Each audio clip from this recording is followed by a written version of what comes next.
Situasi perang yang terjadi di Timur Tengah terus meluas setelah Iran Israel juga melancarkan serangan yang diklaim menargetkan kelompok Hizbullah di Lebanon. Dampak perang juga dirasakan secara ekonomi, politik, bahkan meluas ke olahraga setelah timnas Iran mundur dari Piala Dunia yang digelar di 3 negara, salah satunya Amerika Serikat. Kita terhubung dengan dosen Departemen Hubungan Internasional FISIP UNER dan Koordinator Laboratorium Center for Strategic and Global Studies Muhammad Ayub Mirdad. Selamat sore dengan Putu di studio. Ya, selamat sore Pak Putu. Oke, suara saya terdengar jelas di sana ya Pak? Jelas. Ya. Baik, melihat situasi atau serangan ke Libanon yang menyebabkan ratusan warga sipil tewas, bagaimana Anda melihat ini? Apa eskalasi yang akan muncul ketika kemudian Libanon ini juga memanas? Baik, sebenarnya situasi ini sudah cukup diperkirakan akan terjadi. Karena ketika mulai serangan ke Iran dari wilayah Israel dan Amerika Serikat, proksi-proksi Iran di kawasan ini sudah dari lama sudah siap untuk akan menyerang lagi ke Israel. Jadi tapi situasi saat ini di Beirut atau di ibu kota Lebanon cukup berbeda dengan konflik tahun 2024 atau 2025. Karena saat ini Israel ini serangannya cukup meluas ke wilayah-wilayah yang sebelumnya tidak pernah menargetkan warga sipil. Bahkan di salah satu kawasan di Beirut itu namanya Nab'a yang kelompok atau komunitas minoritas yang tinggal di sana dari Armenia itu juga kemarin disasar dan ada korban jiwanya juga. Intinya Israel saat ini tidak peduli siapa yang akan menjadi korban serangannya. Yang penting cukup serangan menyerang dan eskalasinya cukup besar terhadap Lebanon masuk Iran yang masih berlangsung saat ini.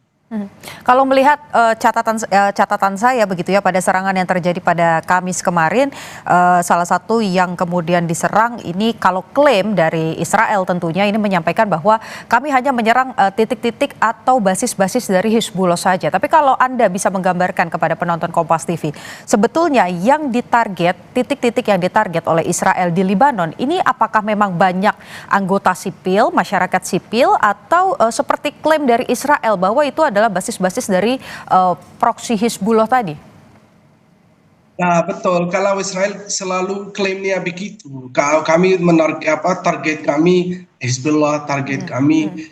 Selalu kalau kita lihat ke belakang itu selalu klaim Israel seperti itu. Tapi apa yang terjadi di realita kita lihat yang puluhan ribu orang tewas warga sipil di Gaza.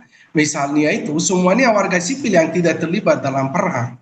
Nah saat ini yang terjadi di Lebanon juga warga sipil mereka targetkan. Bagi Israel tidak peduli karena Israel salah satu negara yang bunuh siapapun dan tidak menghormati hukum internasional. Bagi Israel siapa yang jadi korbannya juga tidak peduli. Itu apakah dari Hizbullah atau dari warga sipil Lebanon, karena hasil dari serangan Israel yang sampai saat ini korbannya yang begitu ratusan orang tewas dan ratusan ribu mengungsi dari Beirut ke tempat-tempat lain, itu semuanya warga sipil sebenarnya, bukan mayoritas dari Hezbollah. Oke, dari catatan saya juga bisa dikoreksi kalau misalnya ada yang perlu diperbaiki. Total korban begitu ya sejak perang pecah di 2 Maret begitu, data dari Kementerian Kesehatan Lebanon ini menyampaikan ada 687 yang meninggal dunia, ada 1.774 yang luka, di mana 14 diantaranya ini merupakan yang meninggal dunia adalah tenaga kesehatan. Anda kalau melihat serangan yang dilancarkan ke Lebanon khususnya di Beirut begitu sebagai pusat kota, apakah ini kemudian dalam tanda kutip melemahkan Lebanon atau justru ini mengeskalasi perang ini menjadi lebih kencang lagi atau lebih tinggi lagi? Nah, sebenarnya tujuan Israel memang dua, melemahkan Lebanon, Lebanon yang memang tidak terlalu kuat di kawasan, karena mendorong pemerintahnya Lebanon supaya Hezbollah ini menyerah, Hezbollah ini berhenti serangannya terhadap Israel. Di sisi lain juga eskalasi besar atau meluas eskalasi ini di kawasan Timur Tengah.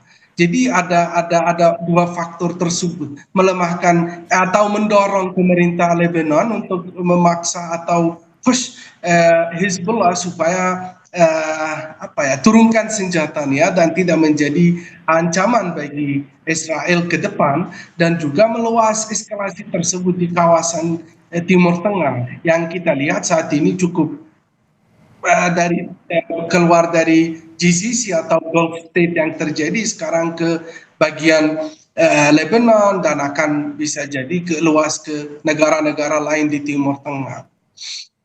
Oke, dari serangan yang terjadi pada Kamis, data terbaru yang saya coba riset begitu ya, ini juga ada serangan balik yang dilancarkan oleh Hizbullah, dan ini ditujukan ke Farkana atau daerah sekitar Israel Utara. Kalau Anda bisa gambarkan kawasan dari Farkana ini, apakah memang ada puluhan roket katanya yang dilancarkan ke sana? Apakah ini juga titik yang strategis di Israel terkait dengan kekuatan senjata, kemudian pasukan-pasukan? Anda melihatnya seperti apa? Kalau Hezbollah memang tentu saja tidak sekuat seperti tentara atau militer Israel. Jadi mereka semampunya menyerang Israel yang targetnya tentu saja bukan tentu saja wilayah-wilayah atau lokasi-lokasi yang strategis yang berada di Israel, tapi mereka tidak equip atau tidak lengkap dengan alat-alat canggih yang punya Israel. Jadi Hezbollah ini yang saya ulangi lagi semampunya menyerang Israel, dan di mana jatuh rudalnya ya tentu saja karena namanya perang, situasi perang pasti akan ada korban dari sipil di sana, tapi selama ini Hezbollah selalu, yang kita juga bisa lihat ke belakang, selalu menargetkan tempat-tempat yang tentara atau militer Israel yang ada di sana. Oke, dampak dari perang ini kan juga berimbas ya Pak pada stabilitas ekonomi, industri global, kemudian juga keamanan internasional. Tentu setelah itu adalah hal yang sama-sama bisa kita diskusikan, tapi nanti mohon dijawab usai jeda karena Breaking News Kompas TV akan kembali setelah jeda. Saudara, kita masih terhubung dengan dosen Departemen Hubungan Internasional FISIP UNER dan Koordinator Laboratorium Center for Strategic and Global Studies Muhammad Ayub Mirdad. Pak, tadi kita setelah jeda begitu kita sama-sama mendengarkan bahwa ketegangan di Selat Hormuz sampai dengan hari ini bahkan itu masih terjadi begitu ya. Anda melihat penutupan dari Selat Hormuz ini apakah memang jadi kunci dalam tanda kutip kemenangan dan juga unjuk kekuatan Iran dalam melawan Amerika Serikat dan juga Israel? Ini sebenarnya dampak paling parah dari konflik antara Iran, Israel, dan Amerika Serikat. Itu pertama. Yang kedua, memang ini perang asimetris ya. Karena Iran menggunakan strategi tersebut untuk menargetkan atau targetkan kapal apa saja yang lewat selat tersebut akan diserang. Karena Iran dengan rudal dan drone yang kecil dan juga bahkan perahu cepat ya. Dan selama ini sudah terjadi dan mengancam kapal siapapun, dan khususnya yang bawa bendera AS dan juga Israel pasti akan diserang. Dan yang ketiga, strategi untuk mendorong perusahaan-perusahaan besar untuk merubah polisi atau kebijakannya mereka, atau melalui mereka untuk perusahaan-perusahaan tersebut membawa sebuah pressure atau dorongan bagi negara-negara barat bagaimana untuk cari solusi supaya perang ini bisa selesai, karena selat tersebut ini salah satu selat yang sangat penting dan krusial di dunia, karena 1/5% produk atau minyak dunia lewat selat tersebut. Kalau itu terganggu ya tentu saja kita bisa lihat dampaknya terhadap bukan hanya di kawasan Timur Tengah tapi di seluruh dunia, Jadi Iran ini memang menjadi itu salah satu strateginya bagaimana bisa juga apa namanya mengancam kapal-kapal yang lewat selat tersebut dan juga termasuk Amerika Serikat dan Israel. Mhm. Kalau dari catatan saya pada Jumat malam ini juga ada serangan begitu ya bertubi-tubi, ini klaim dari Donald Trump, Presiden Amerika Serikat, bahwa ada serangan bertubi-tubi ke pusat ekspor minyak utama Iran yang ada di Pulau Kark. Dan di sana juga ada kalau tidak salah ada 3 perusahaan besar begitu ya, baik itu pengelolaan minyak dan lain-lain. Anda melihat situasi ini dan juga jawaban dari Iran yang akan kemudian menyerang fasilitas infrastruktur apapun yang bekerja sama dengan Amerika Serikat, bahwa konflik ini nafasnya masih panjang dan juga dampaknya bisa jadi lebih meluas daripada perang hanya di Timur Tengah saja. Betul, betul sekali. Saya juga baca berita tersebut karena tadi malam pesawat B-2 dari Amerika Serikat targetkan infrastruktur di wilayah atau provinsi tersebut di Iran. Nah, ini pasti akan sulit sekali kalau dalam jangka pendek ini cari gencatan senjata atau solusi supaya mereka kembali ke meja negosiasi. Jadi Iran tidak gampang menyerah. Iran tetap akan membalas dengan tajam ke Amerika Serikat termasuk Israel dan negara-negara sekutu yang memberikan pangkalan militer bagi Amerika Serikat, dan konflik ini meluas tapi secara ekonomi ya. Meluasnya karena pengaruh ekonomi dan bahan harga minyak, harga-harga bahan baku dan lain-lainnya tentu saja akan sangat dalam jangka pendek meningkat, dan begitu jangka panjangnya akan pengaruhnya lebih besar bagi ekonomi makro maupun ekonomi mikro setiap negara, termasuk negara kita Indonesia.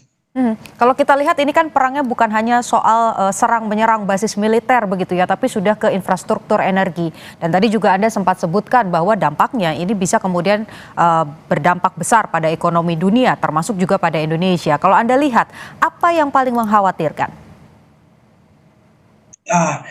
Yang kalau misalnya kalau lihat kondisi Indonesia saat ini ya, bukan hanya Indonesia saja, tapi semua negara paling bisa tahan tidak terlalu lama. Karena kalau kita lihat Menteri Pak Bahlil bilang kami cadangan minyaknya hanya 20 hari. Nah, anggap aja lebih dari 20 hari. Tapi sampai berapa lama? Karena saya katakan begini, Indonesia ini memang kaya, negara kaya, punya sumber alam, tapi miskin karena tidak punya infrastruktur yang cukup untuk cadangan minyaknya, cadangan makanan atau produk lain, barang lain seperti beras dan lain-lainnya. Jadi ini ancaman bukan hanya bagi Indonesia tapi bagi seluruh dunia, karena kita lihat Pakistan, Filipina, beberapa negara sudah mulai ambil kebijakan untuk supaya tidak energinya tetap bisa stabil dalam beberapa minggu ke depan. Tapi setelah itu bagaimana kalau perang ini berlangsung terus? Jadi perlu keterlibatan negara-negara untuk mendorong melalui forum-forum internasional, termasuk peran Indonesia ini saat ini sangat-sangat penting supaya cari solusi. Ada yang pertama harus gencatan senjata, karena ada 2-3 hal ya. Yang pertama ini bulan suci Ramadan. Kalau kita lihat dalam sejarah Islam maupun di luar Islam, ada bulan-bulan tertentu dilarang atau bulan-bulan terlarang perang, tidak terjadi perang di bulan-bulan tersebut. Yang kedua, kita mendekati minggu depan mulai Lebaran. Ini Idul Fitri, salah satu hari suci raya bagi umat agama Islam. Dan yang ketiga, kurang lebih dari 10 atau 12 hari tahun baru di Iran, atau saya sebagai seorang orang Persia, kami akan merayakan tahun baru itu. Jadi ada 3 momen yang cukup penting, suci dan bersejarah bagi bagi Iran dan juga bagi umat Islam. Dan di sini peran Indonesia sebagai negara terbesar Muslim dan juga sebagai negara keempat demokrasi terbesar di dunia punya peran yang sangat penting untuk menyuarakan suaranya di forum-forum internasional, di PBB, di OKI, Organisasi Kerjasama Islam, melalui di G20, di ASEAN pun juga supaya bisa cari solusi dan juga mendorong pihak-pihak tersebut bagaimana mereka bisa kembali lagi ke diplomasi, ke negosiasi dan berhenti perang tersebut ini. Karena saya lihat Iran tidak akan berhenti. Sebelum saya kembalikan ke Anda, kami dalam bahasa Persia ada saying atau proverb atau quote ya. Musuhmu seberapa kuat, musuhmu seberapa kecil atau kecilnya seperti semut, anggap aja sebagai gajah. Jadi if your enemy is an ant, you prefer it as an elephant. Kami bilang dalam bahasa Persia begitu. Artinya apa? Iran ini sudah siap 20 tahun kemarin dan 8 bulan kemarin 12 hari perang tahun lalu dengan Israel. Iran siap dan Iran tidak akan berhenti ke apa namanya perang ini dengan Israel dan Amerika Serikat. Intinya negara-negara ini perlu cari solusi dan kembalikan mereka untuk yang pertama-tama untuk gencatan senjata atau ceasefire. Karena itu tadi bulan Ramadan, Idul Fitri, dan juga tahun baru di Iran. Oke. Iran sudah berkali-kali mengklaim begitu ya kehilangan kepercayaan negosiasi terhadap Amerika Serikat, tapi di satu sisi Amerika Serikat juga nampaknya tidak mau menarik mundur begitu ya serangan-serangan yang diperbantukan lewat Israel. Apakah kemudian upaya negosiasi apalagi gencatan senjata ini terbuka? Ditahan dulu jawabannya, kita akan kembali usai jeda. Masih terhubung dengan dosen Departemen Hubungan Internasional FISIP UNER dan Koordinator Laboratorium Center for Strategic and Global Studies Muhammad Ayub Mirdad. Pak, tadi sudah ada tayangan begitu ya yang memperlihatkan bagaimana statement dari Iran yang juga berkali-kali rasanya disampaikan kepada publik sudah jengah negosiasi dengan Amerika Serikat ataupun juga dengan Israel karena terus dikhianati. Di satu sisi Israel dan juga Amerika Serikat terus mengklaim bahwa dia sudah menang dalam perang ini. Anda tadi meminta agar dunia-dunia atau negara-negara barat ini mengambil sikap untuk menghentikan dan juga mendorong ceasefire atau gencatan senjata. Apa yang kemudian bisa dibawa dalam perundingan PBB misalnya untuk kemudian menengahi kedua belah pihak atau dalam hal ini tiga belah pihak Amerika Serikat, Israel dan juga Iran? Memang situasi saat ini cukup kompleks dan cukup sulit ya karena Amerika Serikat sama Israel bersama-sama menyerang Iran waktu saat negosiasi masih berjalan. Nah, dan Iran selalu dan saat ini memang cukup Iran tidak mau atau selalu menolak karena merasa tidak ada kepercayaan terutama setelah serangan Amerika Serikat dan Israel. Karena itu terjadi ketika proses diplomasi masih berjalan. Nah, jadi kuncinya untuk kembali ke meja diplomasi, negosiasi, yang pertama yang lakukan Amerika Serikat dan termasuk Israel deeskalasi ya terlebih dahulu. Misalnya penghentian serangan dan dan juga seperti yang Presiden Pezeshkian atau Presiden Iran minta jaminan keamanan. Tapi yang pertama paling penting itu deeskalasi atau immediate ceasefire supaya bisa kembali untuk negosiasi lagi, walaupun itu tidak hal yang gampang, tapi itu bisa salah satu tahap pertama atau langkah pertama untuk negosiasinya. Kalau tidak ada deeskalasi, ya tentu saja pihak-pihak yang terlibat dalam perang ini tidak mau kembali ke negosiasi. Nah, kalau sudah ada deeskalasi dan juga itu bisa juga mulai mencarikan atau diperlukan mediator ya, seperti biasa dalam negosiasi harus ada mediator dan mediator itu selama ini ada dari Oman, ada dari Qatar, ada dari berbagai negara yang terlibat dalam negosiasi dengan Amerika Serikat dan Iran. Tapi Indonesia juga bisa sebagai negara yang non-blok ya, tidak di sisi siapa atau pihak siapapun bisa memfasilitasi dialog dan juga terlibat dalam negosiasi antara AS atau Amerika Serikat dengan Iran. Saya ulangi lagi, kalau deeskalasi ini terjadi. Tapi kalau tidak ada deeskalasi ya tentu saja susah untuk negosiasi.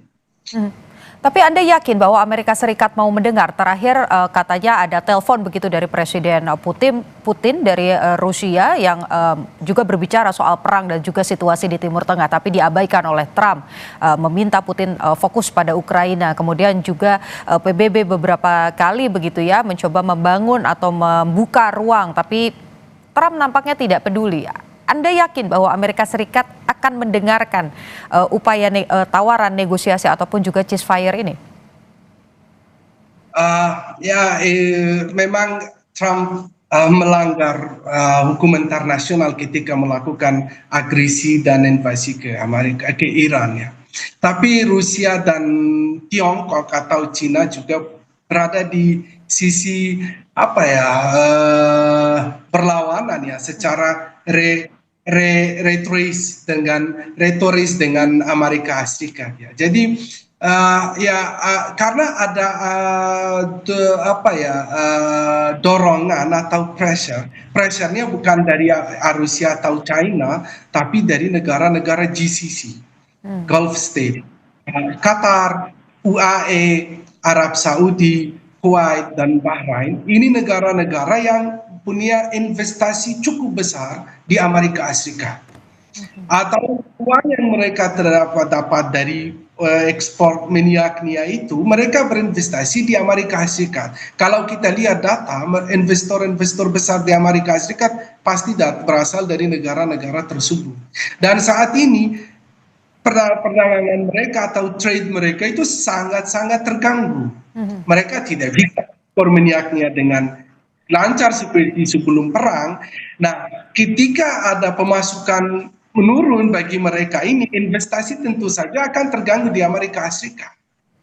Nah, itu bisa salah satu solusi atau salah satu faktor Donald Trump ini akan reconsider atau pertimbangkan perang ini dengan Amerika Serikat.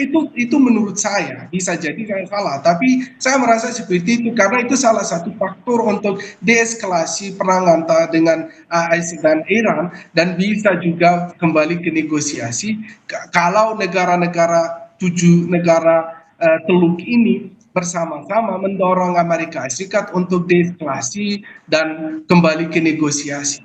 Tapi kalau tidak ada peran dari negara-negara tersebut dan diam, mereka tidak bergerak, nah tentu saja Iran juga tidak akan diam dan tetap berlangsung serangannya, dan Amerika Serikat juga begitu akan membalas ke Iran. Tapi kita akan lihat pasti akan ada dampak gangguan besar dan atau disturbance dari investasi-investasi investor-investor negara Teluk ini di Amerika Serikat. Dan Amerika Serikat harus pemerintahnya mau tidak mau harus melakukan deeskalasi dan kembali ke negosiasi. Karena selain itu tidak ada jalur keluar jalan untuk negosiasi dengan Iran. Oke, Mas, satu pertanyaan lagi. Tadi memang ada peran yang cukup besar dari negara Teluk yang kemudian sebagai investor begitu ya, dan juga partner dekat dengan Amerika Serikat ini harus mengambil sikap. Tapi di satu sisi, dorongan dari dalam negeri Amerika Serikat sendiri, Anda melihatnya seperti apa? Kita tahu beberapa pejabat begitu dari Kongres bilang bahwa ini perang Trump, bukan perang Amerika Serikat. Apakah ini juga menjadi satu faktor yang mungkin akan membuat Trump menghentikan bantuan terhadap serangan-serangan terhadap Iran? Betul sekali. Trump sebenarnya secara mayoritas tidak punya dukungan masyarakat Amerika Serikat. Menurut survei yang sudah lakukan sebelum perang ini mulai, 78% warga negara Amerika atau masyarakat Amerika Serikat tidak mendukung serangan Amerika ke Iran. Artinya apa? Donald Trump atau pemerintahnya tidak punya dukungan atau suara atau support dari masyarakatnya sendiri.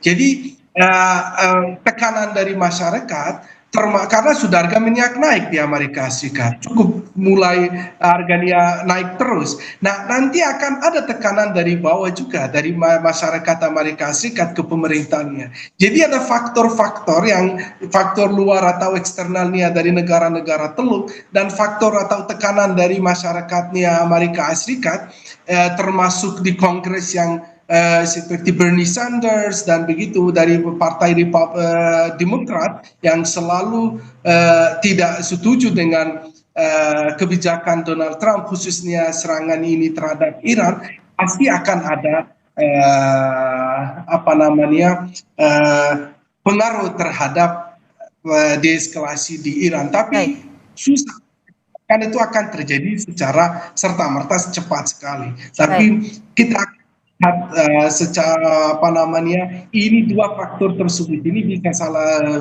bagi melakukan deeskalasi antara dua negara ini termasuk nanti tentu saja Israel. Oke, pertanyaan selanjutnya adalah pemimpin tertinggi Iran yang baru, ya ini Mujtaba Khamenei, ini juga belum muncul ke publik dan ini juga menjadi perdebatan, pertanyaan begitu. Perlu atau tidak perlu Mujtaba Khamenei muncul ke publik? Jawabannya usai jeda, tetap di Breaking News Kompas TV. Kita lanjutkan saudara terkait dengan analisa dan juga upaya untuk mengurangi ketegangan di Timur Tengah pasca aksi saling serang antara Iran, Amerika Serikat dan juga Israel terjadi selama beberapa pekan terakhir. Kita masih terhubung dengan dosen Departemen Hubungan Internasional FISIP UNER dan Koordinator Laboratorium Center for Strategic and Global Studies Muhammad Ayub Mirdad. Tadi sebelum jeda, pertanyaan terakhir adalah terkait dengan kemunculan dari pemimpin tertinggi Iran yang baru, yakni Mujtaba Khamenei. Anda melihat apakah Mujtaba harus tampil di muka publik untuk menunjukkan kekuatan dari Iran atau tidak? Karena situasi ya saat ini, kalau dari sisi legitimasi atau legitimasi ya tentu saja dia harus muncul ya.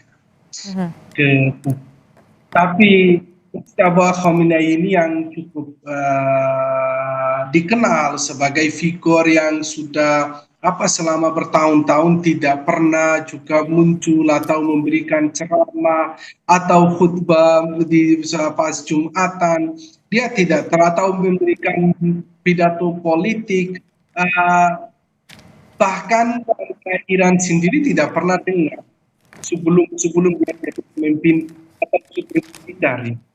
Tapi sekarang sebagai pemimpin tertinggi baru, ya justru berbahaya kalau karena kalau dia tidak muncul lama ya. Ini karena pesannya kepada rezim, hanya akan menganggap rezim sudah kolaps. Itu satu fakta yang pertama. Tapi yang kedua, Mujtaba Khamenei ini muncul atau tidak muncul, militer di sana khususnya IRGC itu tetap melakukan tugasnya. Jadi bagi mereka itu Mujtaba Khamenei ini muncul atau tidak muncul, mereka sedang memberikan balasan ke Amerika Serikat dan AS, dan juga pemerintah tetap berada di posisi yang cukup kuat.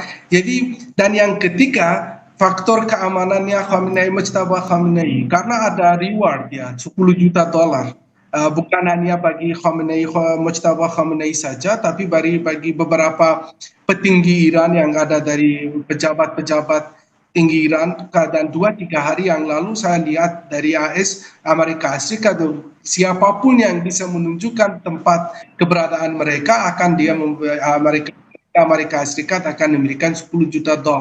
Jadi ini ada faktor keamanan karena situasi dalam perang, pemimpin tertinggi Iran ya lebih memilih untuk sembunyikan dirinya supaya tidak terjadi seperti yang terjadi dengan ayahnya. Jadi intinya walaupun dia muncul atau tidak muncul, pemerintah tetap berjalan melakukan tugasnya dengan seperti sedia kala atau biasa. Oke, jadi tanpa muncul ke publik pun Mujtaba Khamenei ini Anda pandang masih berfungsi begitu ya sebagai pemimpin tertinggi. Klaim lain yang kemudian dimunculkan oleh Israel ini adalah juga berkaitan dengan siber. Bagaimana kemudian masyarakat Israel ini diminta untuk mengganti password karena Iran meretas sistem keamanan dari Israel. Anda melihat bahwa perang ini bukan hanya berhenti di senjata-senjata alutsista di mana rudal menghiasi langit Timur Tengah, tapi juga akan bergeser pada perang siber? Tentu saja, karena ini abad 21, senjata perang dunia itu sudah sangat berubah dengan abad ke-20. Ini perang bisa katakan hybrid war ya, karena tidak hanya menggunakan senjata saja, tapi perang siber itu juga bukan baru sekali ini terjadi, tapi sebelumnya juga. Jadi perang siber ini sudah punya juga berkali-kali terjadi di Iran dan juga di Israel, dan akan terjadi lagi karena mereka punya tahun 2010 kalau saya tidak salah itu ada perang siber attack atau cyber attack di Iran dan untuk terhadap senjata nuklearnya itu. Baik. Jadi ini war juga saya bisa katakan di sisi lain karena mereka menggunakan apapun yang bisa hurt atau harm atau membawa kerusakan bagi musuh, mereka akan lakukan termasuk cyber war juga. Oke, artinya ini kansnya jadi meluas begitu ya, peperangannya bisa dalam berbagai macam bentuk. Pertanyaannya saya tarik lagi ke belakang, Pak. Ini kan berdampak pada kemudian sisi ekonomi, kemudian tadi energi berdampak besar. Kita berbicara spesifik soal Indonesia. Apa yang kemudian harus dilakukan oleh pemerintah Indonesia? Pemerintah Indonesia harus kalau kita lihat negara-negara lain sudah mulai ada beberapa kebijakan baru. Jadi Indonesia juga bersiap. Saya selalu katakan Indonesia ada dua pengalaman sebelum perang ini, COVID-19 dan juga perang Rusia Ukraina. Artinya apa? Dua COVID-19 juga pada waktu itu ada pengaruh besar terhadap ekonomi dan masyarakat, dan juga ketika perang Ukraina dan Rusia ketika mulai harga minyak naik, gandum naik dan begitu lain-lainnya, bukan hanya di Indonesia tapi di banyak negara lain. Nah, Indonesia saat ini apa harus lakukan? Ya tentu saja menjaga inflasi dan tidak terjadi harga nilai rupiah sudah mulai melemah dan harga bahan baku bisa naik dan juga minyak naik. Pemerintah punya tugas yang cukup besar untuk menjaga semua kestabilan dalam negeri supaya tidak terjadi gangguan-gangguan tersebut. Dengan cara apa? Ya tentu saja karena ini perang yang berpengaruh terhadap situasi Indonesia, kondisi ekonomi Indonesia. Jadi Indonesia harus Bersiap. Termasuk melakukan efisiensi? Termasuk melakukan efisiensi energi? Bisa jadi sebenarnya karena sudah negara-negara lain sudah mulai, tapi Indonesia sudah ada efisiensi tahun kemarin juga. Kalau efisiensinya seperti itu ya tidak perlu, tapi efisiensi yang pengaruh terhadap energi di Indonesia, pengaruhnya artinya ya mungkin penggunaan kendaraan berkurang, dan itu supaya tetap ada beberapa hari atau minggu atau bulan minyaknya. Oke, artinya ada banyak hal yang harus dipersiapkan, bahkan kita Indonesia yang tidak secara langsung begitu ya berkonflik, tapi kita juga harus mempersiapkan di dalam negeri. Terutama tadi kita harapkan negara-negara Teluk sebagai investor ini juga mengambil peran untuk menghentikan dan juga mendorong gencatan senjata. Di satu sisi kita juga harus memantau bagaimana dukungan yang kemudian mulai turun di internal begitu di dalam negeri Amerika Serikat, ini juga harapannya bisa mendorong penghentian kekerasan ataupun juga konflik eskalasi yang terjadi di Timur Tengah. Terima kasih sudah bergabung dengan Kompas TV, sudah bergabung dengan Breaking News Kompas TV, Muhammad Ayub Mirdad, dosen Hubungan Internasional FISIP UNR. Kita pantau lagi nanti seperti apa eskalasinya. Terima kasih banyak. Terima kasih, iya, selamat sore.